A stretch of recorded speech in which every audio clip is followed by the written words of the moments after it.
Давайте разберемся, какая из этих конституций действует. Да, правильно. Давайте разберемся. Хорошо, приняли Конституцию. Вот смотрите, Академия выпускает эту Конституцию. Там подпись есть Атамбаева, по-моему, да? А вот в этой даже подписи никакой нет. Пожалуйста. Где-то выпустили, и это бродит среди народа. Полная бесконтрольность и анархия. И мы хотим правопорядка, чтобы было основано на этой Конституции, в законодательстве было обеспечено, и хотим правосудия, которым судьи руководствуются вот этим основным законом, потому что то положение, что Конституция является основным законом и имеет высшую юридическую силу, никто не отменял, что на основании Конституции должны быть приниматься все решения, которые принимают властные структуры, начиная от указов президента, законов Джоур Кенеша до решений органов на местном уровне. А там неизвестно, непонятно что. Новости читаешь, и начинается такая чехарда, что у юриста у меня голова кругом идет. Я уже не говорю о простом гражданине.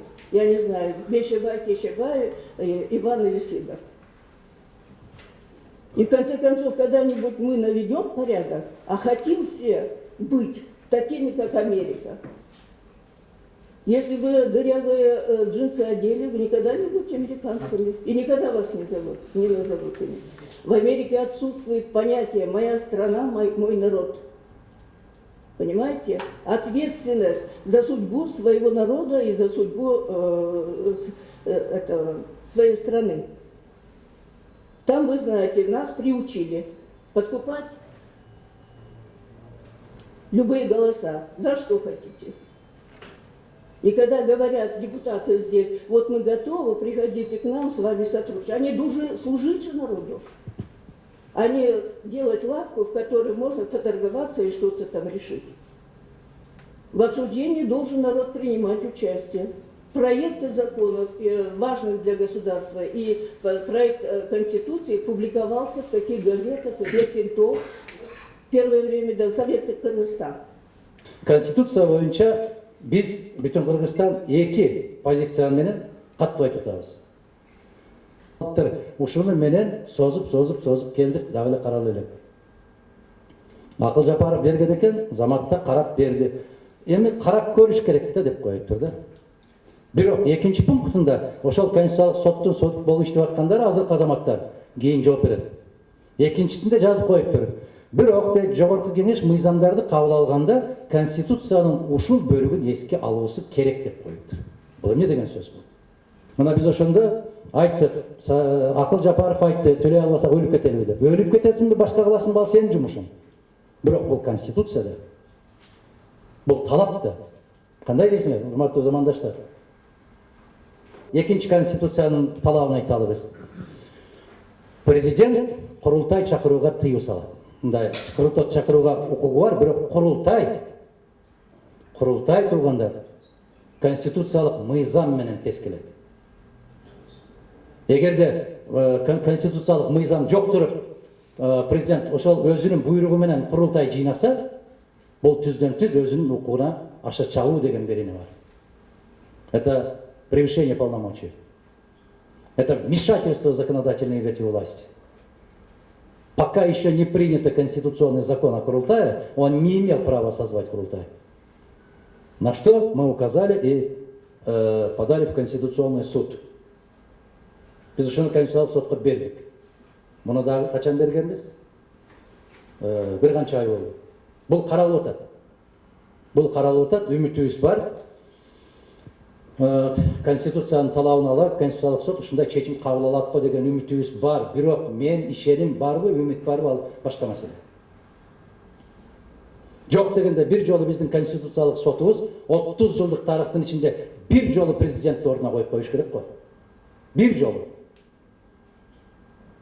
Биз күтүп атабыз. Каралат ушул маселе. Бул өтө одоно түрдө бийлик иши. Одоно түрдө конституцияны бузуу. Мына айтты.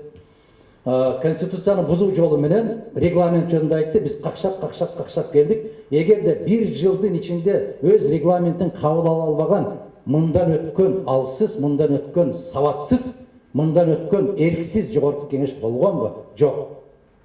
Мына айтсак, Абсаматович экөөбүз көп жолку депутат болгондон, караңыздар, биз жогорку кеңеш келгенде бир жуманын ичинде өзүбүздүн регламентти кабыл алдык, ошонун ичинде иштеп кетет элек.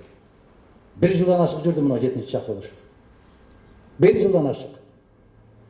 Эмнеге ушуну тездетип жаңы регламентти кабыл алып коюшту? Себеп Кемпироватты ратификация кылыш керек эле. А эмне үчүн ратификация кылыш керек эле? Караңыздар, казинону кабыл алып, мына кечетен бери КТРин, ЛТРин, башкаларын карасаң деле Кудай жалга атасы бир ажыдан келгендей сүйүнүп атат. Бир компания 50-84 миллион төлөп берип, кумаркана ачууга биринчи лицензияны алыптыр, имиш барып шоусун кесип коюшубуз керек. Ак жолтой болду. Ушул өлкө, ушул мамлекет, айланайын, кыргызым, айтчылачы айланайындар. Мы видим, как через законодательство, да, все более и более вот эта монополизация в одних руках власти, да, оно дальше и дальше. Вот возьмем, ну вот последнее, то есть как отстранили инструмент парламентского контроля над ситуацией в области прав человека, да, Атыру Абдрахматову. Дело не в Атыре и вообще не в персоналиях, понимаете? Дело не в нашем отношении к Атыре, что вот она женщина, там, молодая, на что часто делают эти, как вам сказать. Дело не в этом, дело вообще в сохранении независимости этого института. Дело в принципе. Если парламент, ну, они сами уже как бы, я не знаю, как еще надо от своей независимости бесконечно отказываться. Вы знаете, вот я просто поражаюсь от контрольных функций, когда отказываются. Это просто ужасно. Вот последний, самый яркий пример. Это, конечно, противоречит как Конституции, это противоречит законодательству, это противоречит в том числе и международным там, парижским стандартам в области независимости института омбудсмана. Отстранение не должно быть таким образом. Нам парламентарии всегда говорят, вот когда говорят «Жорук кеңеш кетсин, тарасын» и так далее, да, парламент всегда, депутаты, они всегда говорят «Жок, уважаемые избиратели, вы должны научиться ответственности, ответственному выбору. Бизди шайладан арбу 5 жылга. Вот чидагыла, это ответственность за ваш голос. Но аналогично по отношению к себе самим, родным. Почему вы не демонстрируете ту же самую ответственность? Вы избрали, на 5 лет избирается омбудсман. Степень защищенности по закону у омбудсмана аналогичная, как у депутатов. Понимаете? Потому что он орган парламента. Поэтому он аналогично должен быть таким же независимым, как парламентарий. Но в отношении себя любимых, да, вот эта ответственность не срабатывает. Но это психология, да. Каждый человек это всегда хочет быть как можно менее ответственным, но призывать к ответственности всех окружающих.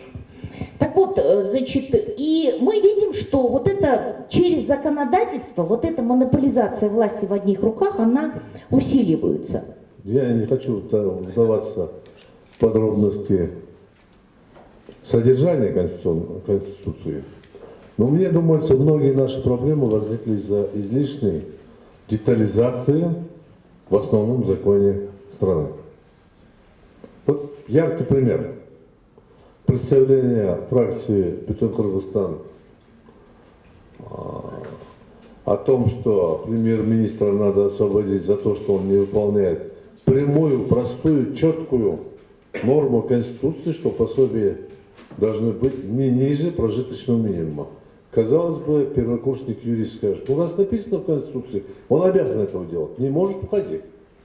Нет, почему-то правительство при отсутствии спора, противоречия того или иного нормативного акта или постановления Джоркэш или закона, обращается в Конституционный суд, и Конституционный суд говорит, но это всего-навсего предположение, это намерение. Такого не может быть. В Конституции должно быть четко и ясно. Поэтому, может быть, тогда не надо было эту детализацию писать. а отразить ее в нормативных актах, ну, скажем, в законе, в зависимости от ситуации.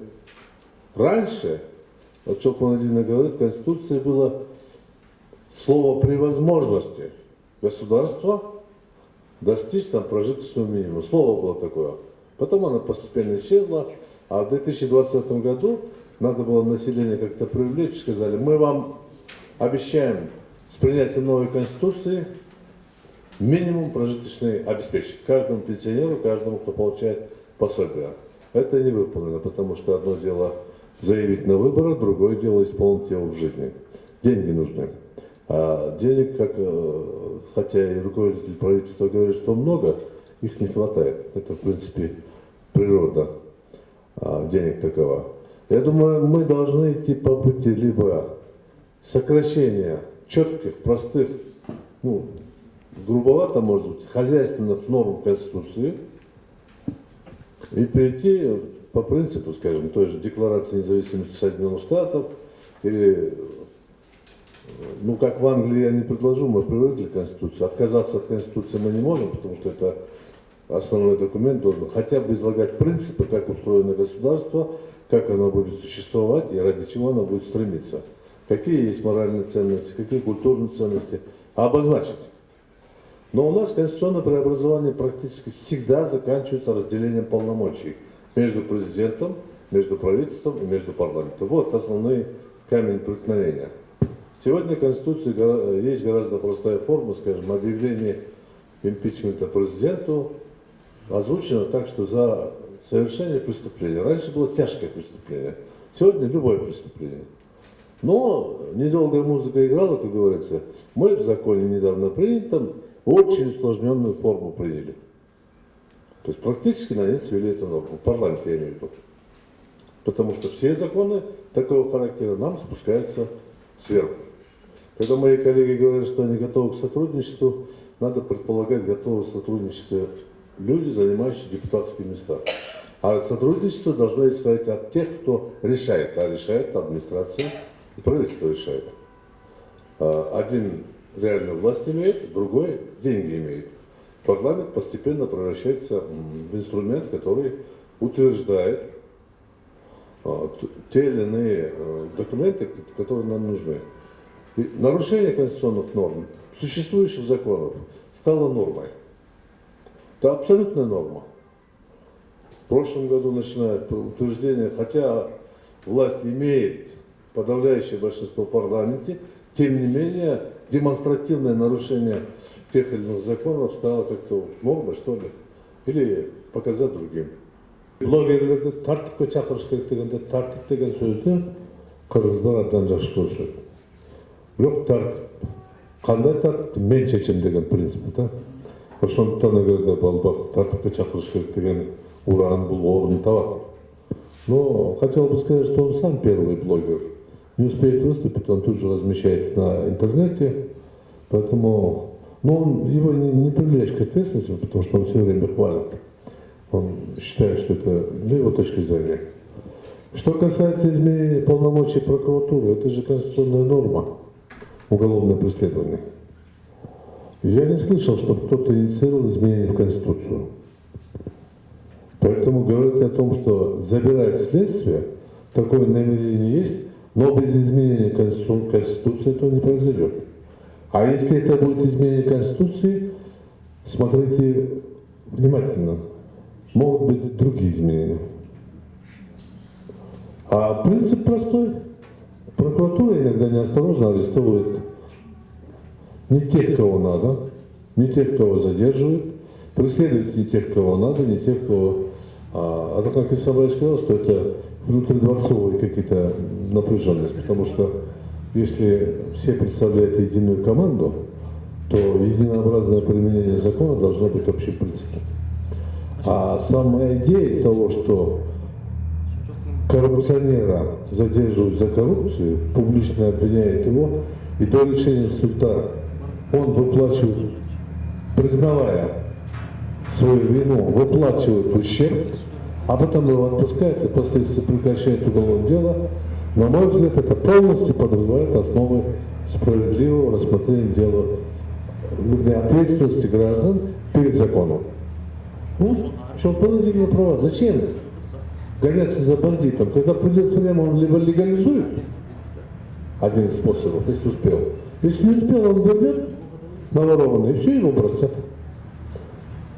Ну, какую часть не знаю. А человек, который кому-то глаз набил, синяк поставил, он будет сидеть. Синяк-то уйдет, но он будет сидеть. Или своровал там мелочь какую-то, но у него это другое. Он будет сидеть. И 18 тысяч людей, которые находятся под стражей, получится это вообще интересно. Сегодня у нас юридическая практика, судебная практика очень любопытна. Она может со временем стать учебником, основой учебника, как нельзя делать. Ну, я не знаю, я 6 лет учился на заочном юридическом факультете, я знаю, что нас учили, что так нельзя делать.